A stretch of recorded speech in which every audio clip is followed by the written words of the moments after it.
we focused on trying to improve the quality of education and trying to link it with the process of socio-economic development. What is Pakistan's wealth? Our wealth is the 85 million bright young men and women below the age of 19. 54% of the population of Pakistan is below 19. That's a huge potential, and surely there are tens of thousands of geniuses in these. We have to discover them and allow them to perform, and then wonders can happen around us. This is a challenge and an opportunity. If we don't, this can be a huge burden. So what we have to do, what could the Higher Education Commission do?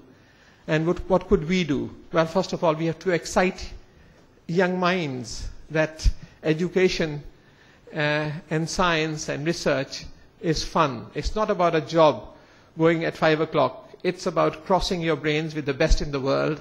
It's about having a love affair with the subject in which you're in.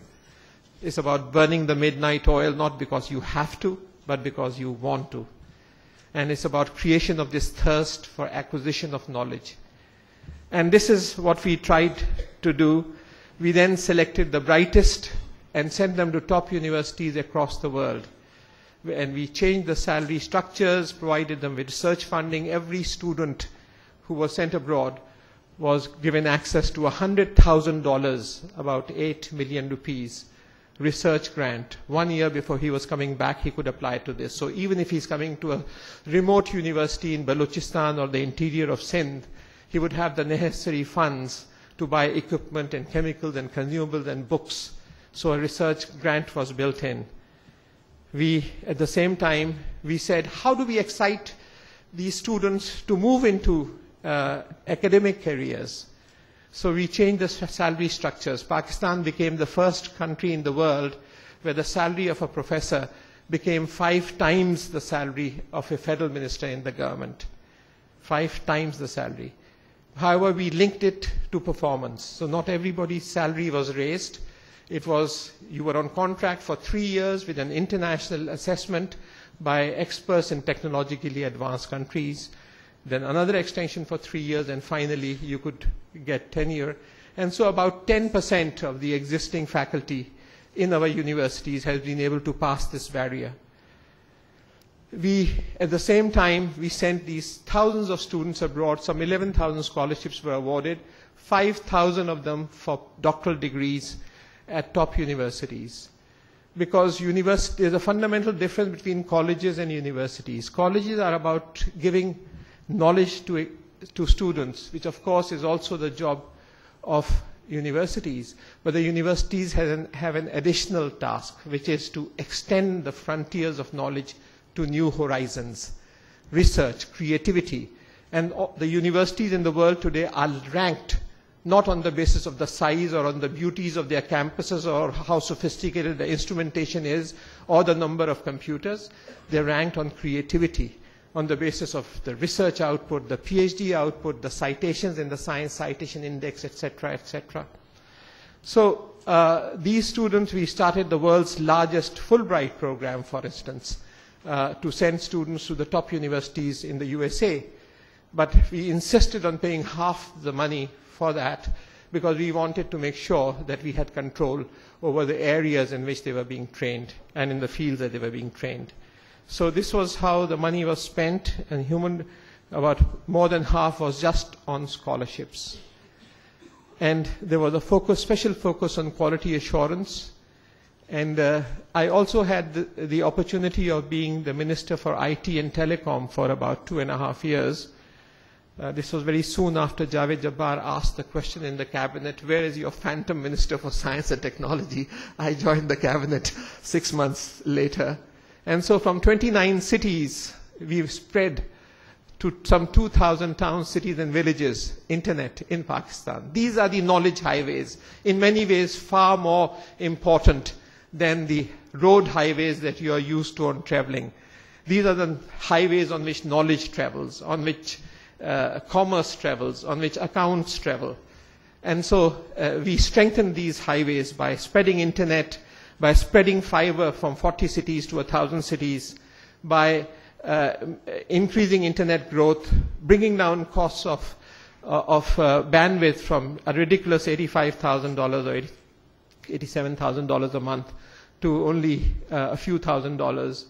And telecommunication was not expanding in Pakistan at the time. We had mobile telephony for 8 years, but only 300,000 mobile phones, not even 1 million at the time. So one of the reasons was the very high prices. Second, there was no competition, so we brought Uphone in and reduced the prices. But the third most important reason is that the people had to pay for receiving a call. So people were reluctant to have mobile phones. Somebody else is calling, but the money is going from your pocket. So that was reversed, and that led to an accelerated boom. And some 3 million mobile phones were ordered within 3 months of that decision, the calling party pays decision. And now we have over 100 million mobile phones in Pakistan. This later laid the groundwork for the Pakistan Educational Research Network. And this is a network which was used by us to connect all the universities with high-speed internet access and to provide one of the best digital libraries anywhere in the world. If you walked into a library 8 years ago, you wouldn't have found even 5 or 6 of the latest journals in our university libraries. Today, every student in every university has free access to 25,000 international journals with back volumes and to 45,000 textbooks, which from 220 international publishers, which are keyword searchable and downloadable. So it's a huge revolution of access to information which has occurred and is available. We also established a network of video conferencing facilities because technology has opened up opportunities for Pakistan and other developing countries which were not there a decade ago. It doesn't matter whether you're in Stanford or whether you're in the room next door, we are all connected. So we established a network of video conferencing facilities and started a series of lectures from MIT, from Harvard, from Cambridge, from Oxford. And today these are going on. Every day there are courses, complete courses, full-fledged courses, with students taking examinations in Pakistan under the supervision of top professors who are delivering these courses from abroad. So students in Balochistan or in Sindh or in other provinces are benefiting from these. And we also established the MIT Mirror website in Pakistan, placed Pakistan's first satellite in space, the educational satellite, ParkSat-1, which is used by the virtual university, and this resulted in tremendous changes across the board. The university enrollment was only 135,000 back in 2003. It tripled within a matter of 6 years to 400,000.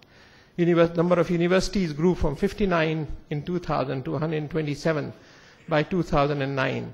The gender gap was decreased.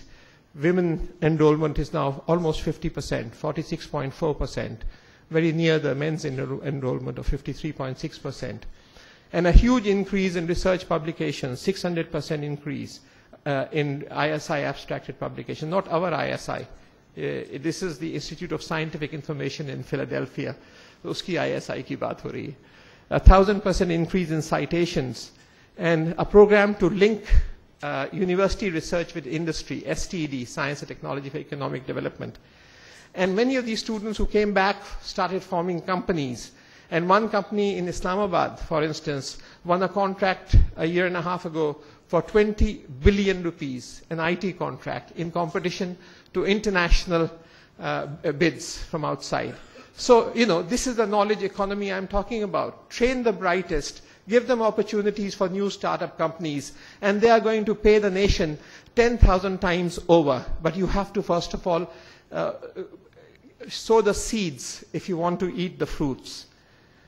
This is the research publications, what has happened in Pakistan, the tremendous changes. The PhD output from Pakistan, in a period of 7 years, we produced almost as many PhDs as in the previous 55 years. And in this, we linked it to international evaluation because quality comes before numbers.